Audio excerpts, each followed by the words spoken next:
नमस्कार दोस्तों, आपका अपने YouTube चैनल पर हार्दिक अभिनंदन करता हूं। तो इन्वायरमेंटल अवेयरनेस की सीरीज में हम एक और वीडियो लेके आए हैं। पार्ट 2 ऑलरेडी पार्ट 1 हम डिस्कस कर चुके हैं। तो इन्वायरमेंटल सीरीज को हम कितना सिक्वेंशियली और कंसेप्चुअली आगे बढ़ा रहे हैं। इन्वायरमेंटल अवेयरनेस सीरीज में क्लाइमेट चेंज में हम फिर ग्लेशियर मेल्टिंग पढ़ रहे हैं। तो पार्ट फर्स्ट ऑलरेडी कर चुके हैं। जिन्होंने जो इस वीडियो को डायरेक्ट देख रहा हो पहले पार्ट फर्स्ट देखे और उसके बाद पार्ट सेकंड देखे। तो पार्ट फर्स्ट में हमने क्या क्या किया था इसको थोड़ा बहुत जस्ट क्विक रिवीजन कर लेते हैं और फिर पार्ट सेकंड में आगे बढ़ेंगे। पार्ट फर्स्ट में हमने पढ़ा था कि जो अर्थ है, अर्थ में वाटर का डिस्ट्रीब्यूशन किस तरह से। वाटर दो तरह का होता है दोस्तों, एक तो फ्रेश वाटर होता है, सेलाइन वाटर होता है। तो सेलाइन वाटर मैक्सिमम सी में और ओशन में पाया जाता है। तो टोटल वाटर का वो कितना परसेंट होता है, 97.2% होता है।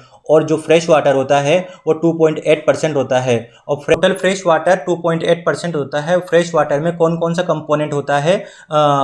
ग्लेशियर 68% होता है। ग्लेशियर वाटर जो फ्रेश वाटर का 68% होता है और ग्राउंड वाटर 30% होता है, 30% होता है और बाकी का वाटर 1.2% होता है। ये इसलिए बताया हूँ क्योंकि आगे जब ग्लेशियर पढ़ेंगे, ग्लेशियर का रोल पढ़ेंगे तो उसमें बहुत हेल्पफुल रहेगा।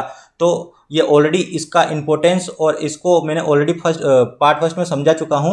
उसके बाद हम इंपॉर्टेंट फैक्ट और टर्मिनोलॉजी पढ़ी थी हमने। आइस वर्सेस स्नो में डिफरेंस पढ़ा था। उसके बाद क्रायोस्फीयर पढ़ा था। क्रायोस्फीयर में क्या क्या बॉडी होती है। ओनली ग्लेशियर क्लाइमेट चेंज से प्रभावित नहीं हो रहे हैं, अफेक्ट नहीं हो रहे हैं। पूरा क्रायोस्फीयर में जितनी बॉडी है वो सारी प्रभावित हो रही है। तो आपको इस तरह से कंसेप्चुअल क्लैरिटी लेनी है, होलिस्टिक अप्रोच के साथ आगे बढ़ना है। थोइंग क्या होता है? थोइंग मैंने बताया था कि जो आइस से लिक्विड वाटर में जो चेंज होता है उसको थोइंग बोलते हैं। पर्टिकुलर टेक्निकल टर्म होती है लेकिन बहुत पॉपुलर होती है, इसलिए मैंने बताया आपको। क्रायोस्फीयर ऑलरेडी मैं समझा चुका हूँ। डेफिनेशन क्या होती है ग्लेशियर की कि कोई यूनिवर्सल एक्सेप्टेड डेफिनेशन नहीं है, लेकिन यूएसए का एक डिपार्टमेंट है जियोलॉजिकल सर्वे, उसने एक डेफिनेशन दी है कि 10 हेक्टेयर से अगर ज़्यादा एरिया पर आइस कवर होता है तो उसको हम ग्लेशियर बोलते हैं। और हमने पढ़ा था, करंट न्यूज से रिलेटेड पढ़ा था कि जो वेनेजुएला है उसने अपना जो 6th ग्लेशियर है वो अभी लॉस्ट कर चुका है और उस ग्लेशियर का नाम हम्बोल्ट ग्लेशियर था या फिर ला कोरोना ग्लेशियर था। उसके बाद हमने पढ़ा था कि इसरो ने भी 2023 में रिपोर्ट पब्लिश की थी कि हमारा जो हिमालय है वहाँ पर ग्लेशियर है वो क्लाइमेट चेंज से प्रभावित हो रहे हैं। और उन जो नीचे हैं लो लेवल में जो लेक्स हैं वो किस तरह से प्रभावित हो रही है। वो उनकी बेयरिंग कैपेसिटी से ज़्यादा वाटर उनमें आ रहा है, आइस उनमें आ रहा है, तो वो उनमें भी फ्लड आ रहा है। तो फ्लड से जो रिवर के आसपास जो लोग बाग रहते हैं वो प्रभावित होते हैं। तो यहाँ तक हमने पार्ट फर्स्ट में पढ़ चुके थे दोस्तों।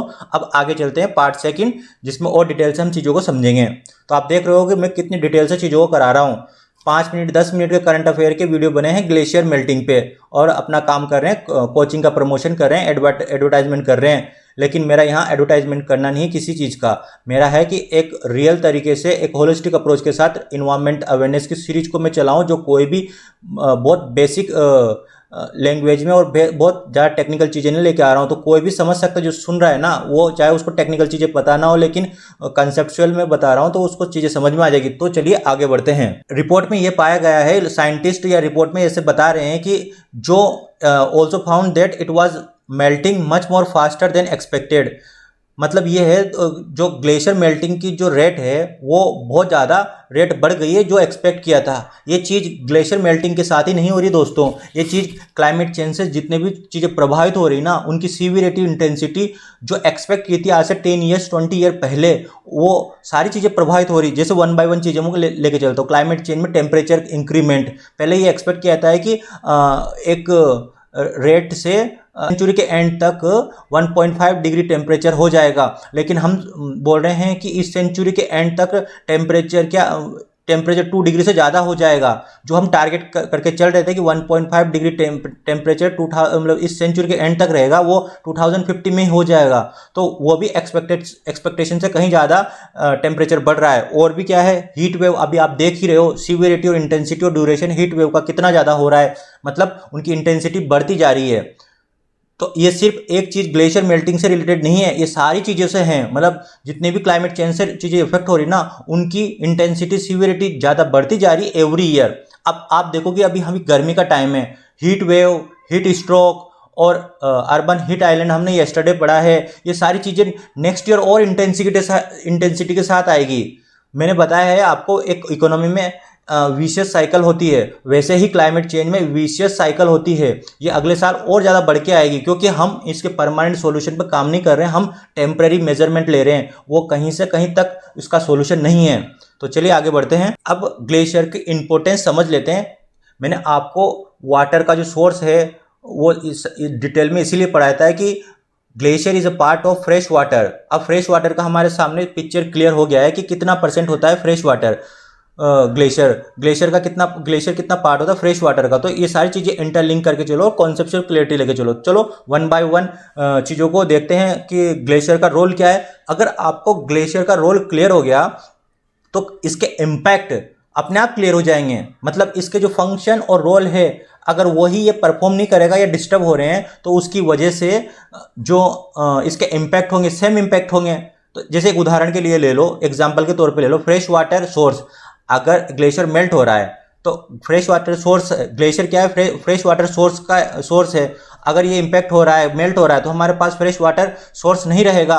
ओशन करंट को बैलेंस कर रहा है ग्लेशियर। अगर ग्लेशियर मेल्टिंग हो रहा है तो ओशन करंट भी डिस्टर्ब होगी। तो इस तरह से जो रोल है वही इम्पैक्ट बनेंगे। तो जब मैं इम्पैक्ट पढ़ाऊंगा तो उस पर बहुत ज़्यादा डिटेल में नहीं बताऊंगा, क्योंकि जो रोल है आप सोच लो वो रोल ही डिस्टर्ब हो जाएंगे। तो one by one upon detail से इनके रोल को समझते हैं।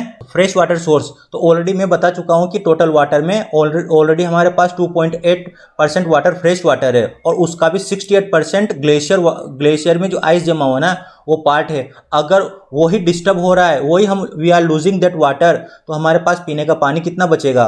ऑलरेडी मैं बताया कि जो टोटल वाटर में 30% ग्राउंड वाटर होता है, ग्राउंड वाटर को हम डिप्लीट कर चुके हैं, उसको पोल्यूट कर चुके हैं। तो हमारे पास मुश्किल से 5% भी जो फ्रेश वाटर का सोर्स बचा हुआ है। तो हमारे सामने इसको देखो आप, एक और समस्या ऑलरेडी हम फेस कर रहे हैं, फ्रेश वाटर क्राइसिस। ऑलरेडी आप देखो दिल्ली में कितना मारामारी चल रहा है। Arvind Kejriwal supreme court high court से बोल रहे हैं कि हमको जो हरियाणा, उत्तर प्रदेश और पंजाब, वहाँ से फ्रेश वाटर और चाहिए। तो सोचो आप, फ्रेश वाटर और चाहिए, अभी से इतना मारामारी चल रही है। और मैं जिस तरह से चीज़ों को बता रहा हूँ, फ्रेश वाटर क्राइसिस और बनने वाली, क्योंकि हमने वाटर जो ऑलरेडी हमारे पास था उसको डिप्लेट कर चुके हैं, उसको पोल्यूट कर चुके हैं। तो समझ रहे हो आप इंटेंसिटी किस तरह से बढ़ रही धीरे धीरे। आप सोचोगे कि ये चीज़ें धीरे धीरे सेटल हो जाएगी, नहीं, नेक्स्ट ईयर और ज़्यादा क्राइसिस हमारे सामने आएगी। नेक्स्ट पॉइंट पढ़ते हैं, टूरिज्म।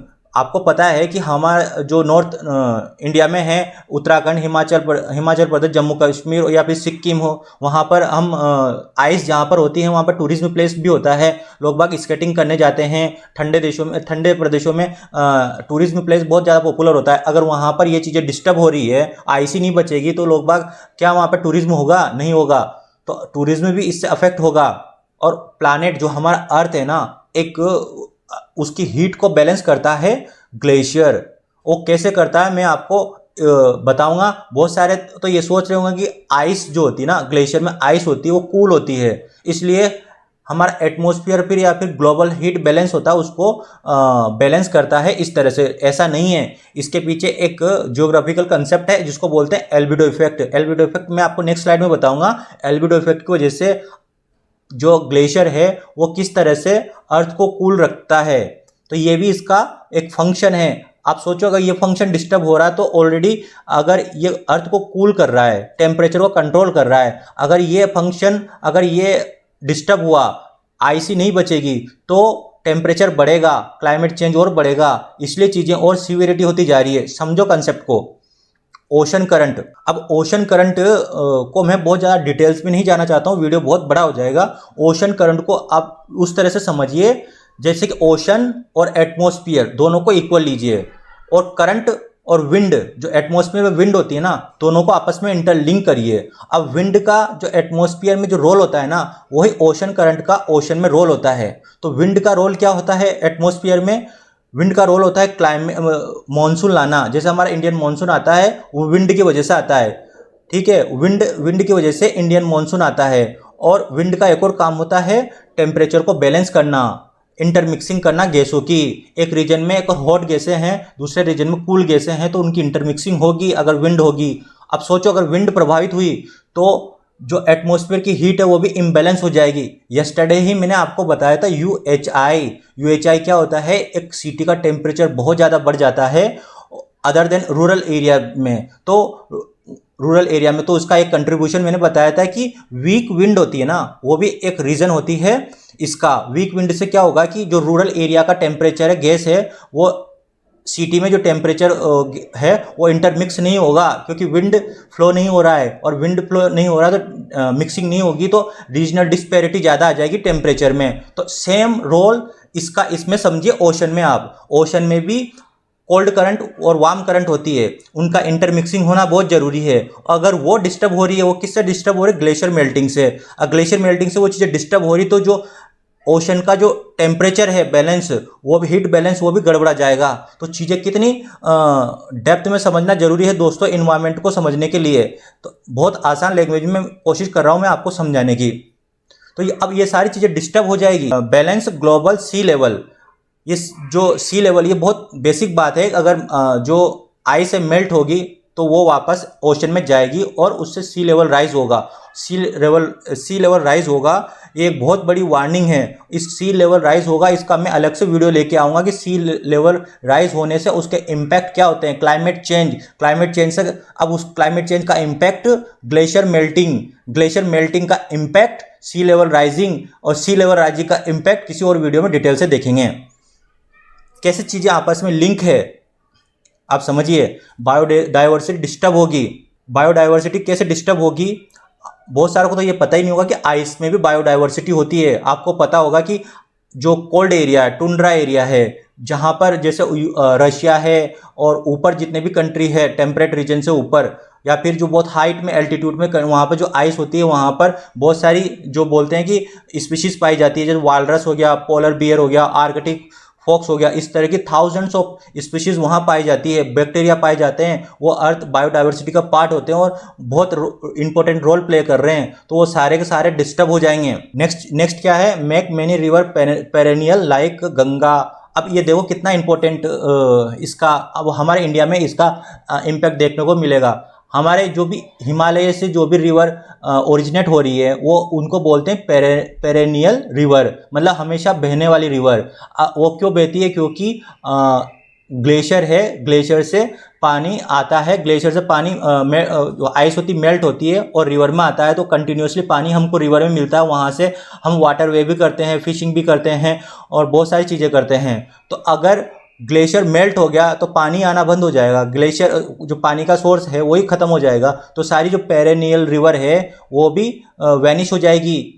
पेरेनियल वैनिश होने से मतलब ये है कि ओनली बारिश के टाइम पे उनमें पानी आएगा, 24/7 आवर्स पूरा होल ईयर उनमें पानी नहीं रहेगा। तो वाटर वे डिस्टर्ब हो जाएगा, फिशिंग डिस्टर्ब हो जाएगी, बहुत सारी चीज़ें हैं। इस तरह से चीज़ों को देखो। हाइड्रो पावर प्लांट का भी एक सोर्स होता है ग्लेशियर से जो वाटर आता है वो हाइड्रो पावर प्लांट में काम आता है। जहाँ पर भी जैसे हाइट पे ले लो, आपने सुना होगा कि कौन सा बहुत सारे हाइड्रो पावर प्लांट है जो कि उत्तराखंड में है। कौन सा मैं पावर प्लांट का नाम भूल रहा हूँ, जो कि वर्ल्ड मतलब अपने इंडिया का सबसे हाईएस्ट पावर प्लांट है, ठीक है, एनटीपीसी के द्वारा बनाया हुआ है। वो पावर प्लांट में पानी चाहिए। वो पानी कहाँ से आएगा? ग्लेशियर से आएगा। अगर हाइड्रो पावर प्लांट का जो डैम है उसमें पानी नहीं है तो हाइड्रो पावर कहाँ से जनरेट होगी? तो वो भी डिस्टर्ब होगी। इरिगेशन, वहाँ से जो फ्रेश वाटर आता है रिवर्स में आता है, तो रिवर से हम सिंचाई करते हैं, इरिगेशन करते हैं, तो वो भी डिस्टर्ब होगी। मतलब हम सिर्फ बारिश के टाइम पे ही उस इरिगेशन कर सकेंगे। जो हमको 12 महीने जो वाटर चाहिए इरिगेशन के लिए, वो उसका सोर्स भी ख़त्म हो जाएगा। सबसे मैंने बताया ना कि जो आइस होता है, ग्लेशियर होता है, उसकी खुद की एक बायोडाइवर्सिटी होती है, और वो biodiversity lake, river, ocean in सबसे लिंक होती है। तो अगर ग्लेशियर ख़त्म हो जाएंगे तो बायोडाइवर्सिटी ब्रेक हो जाएगी, खुद की बायोडाइवर्सिटी तो खत्म हो जाएगी, लेकिन इसका जो लिंक बना हुआ है लेक, रिवर, ओशन से, वो भी खत्म हो जाएगा। अब दोस्तों जो मैंने आपको जितने भी इसके फंक्शन होते हैं, रोल होते हैं, बहुत डिटेल से, बहुत कंसेप्चुअल क्लियरिटी के साथ आपको समझाने की कोशिश की है। तो आपको समझ में आया होगा। आगे बढ़ते हैं। पढ़ाने में मैं और 10 पॉइंट और ऐड कर सकता हूँ, लेकिन वीडियो बहुत ज़्यादा हो जाएगा, इसलिए मैंने जो मेन फंक्शन होते हैं ग्लेशियर के वो रखे हैं। चलिए आगे बढ़ते हैं। अब मैंने बताया था कि एल्बिडो इफेक्ट क्या होता है, और एक और पढ़ेंगे ओशन करंट क्या होता है। दोनों चीज़ों को समझेंगे तो आपको ग्लेशियर का रोल और पता चलेगा कि आपस में किस तरह से लिंक है। ये करंट अफेयर में आप 5-10 मिनट की वीडियो में इतनी सारी चीज़ें देखोगे नहीं। अगर देखोगे नहीं तो आपको चीज़ें कैसे लिंक होगी, इम्पैक्ट कैसे पता चलेगा ग्लेशियर मेल्टिंग का। एल्बिडो इफेक्ट पढ़ते हैं। एल्बिडो इफेक्ट का बताया ना कि जो ग्लेशियर है अर्थ की कूलिंग में रोल प्ले करता है। तो अब एल्बिडो इफेक्ट आप समझ लोगे तो आपको अर्थ की कूलिंग में कैसे रोल प्ले करता है वो क्लियर हो जाएगा। तो चलिए समझते हैं एल्बिडो इफेक्ट क्या होता है। एल्बिडो इफेक्ट सिंपल भाषा में ये समझिए, जो सन से जो भी रेडिएशन आ रही है उसका how much percentage it is reflecting back. If it is reflecting 80% then albedo is 80%। If it is reflecting 10% albedo is 10%। Simple समझिए, ठीक है। तो एल्बिडो ज़्यादा होगा इसका मतलब कि जो जो रिफ्लेक्टिंग रेडिएशन है वो भी ज़्यादा होगी। एल्बिडो कम होगा तो रिफ्लेक्टिंग रेडिएशन है वो भी कम होगी।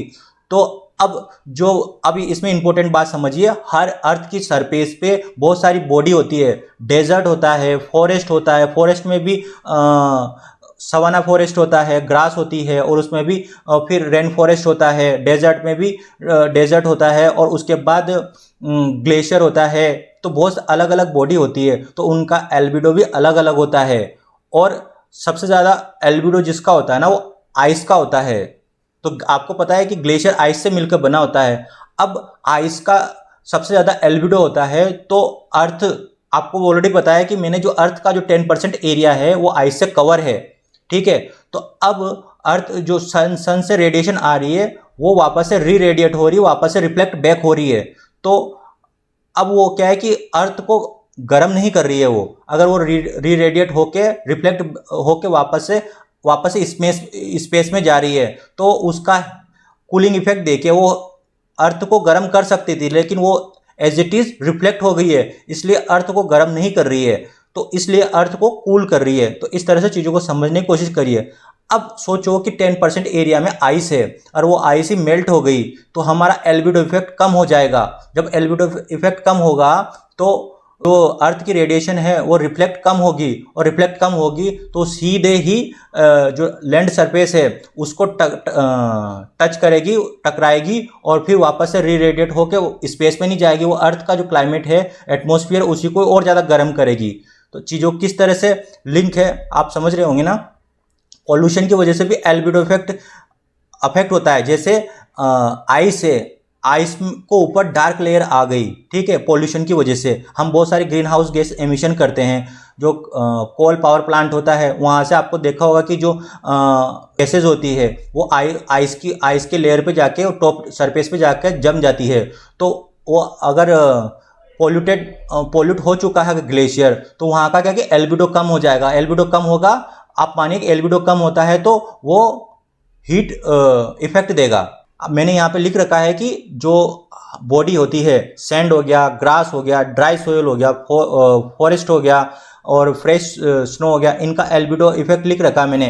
तो एल्बिडो इफेक्ट आपको आई थिंक समझ में आ गया होगा। फिर किसी और ज्योग्राफी के वीडियो में हम डिटेल से एल्बिडो इफेक्ट क्या होता है, उसके और भी बहुत सारे फंक्शन होते हैं। यहाँ बस आइस को समझाने के लिए, आइस और ग्लेशियर को समझाने के लिए मैंने एल्बिडो इफेक्ट लेके आया हूँ।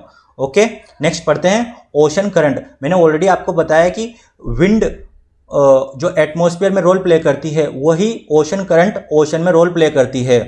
तो अगर जिसको ये पता है कि विंड का रोल क्या होता है एटमॉस्फेयर में, तो सेम जो रोल होता है वो ओशन में होता है। तो सबसे बड़ा ओशन करंट का रोल होता है फिशरी इंडस्ट्री, जो ह्यूमन एक्टिविटी के लिए बहुत सारे जो करंट और वार्म करंट आपस में जहाँ मिलती है।